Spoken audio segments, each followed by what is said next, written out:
usitarajie kwamba huyo mpenzi ulionaye sasa ambaye Mungu akiwajalia utakuwa mume au mke, ya kwamba atatimiza mahitaji yako kikamilifu.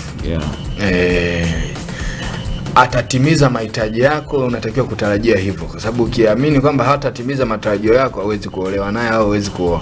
Lakini hatafanya kikamilifu kwa sababu ni mwanadamu.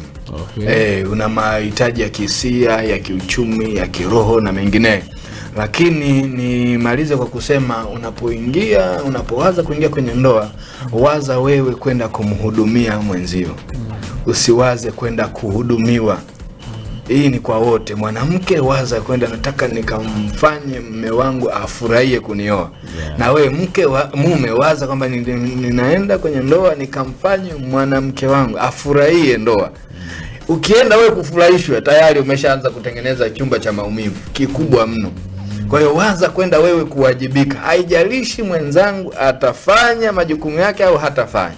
Hii ni usalama wako. Tunasema heri kutoa kuliko kupokea. Kwa hiyo kwa lugha rahisi, heri kupenda kuliko kupendwa. Yapokuwa kwa wanaume sasa, kwa faida yako, ukipata mwanamke ambaye anakupenda, sawa, mara nyingi wanakuwa hawana mvuto ambao unautaka. Unang'ang'ana na mtu fulani ambaye hakupendi, ila kwa jinsi ambavyo anaonekana ndio umeng'ang'ana huyo.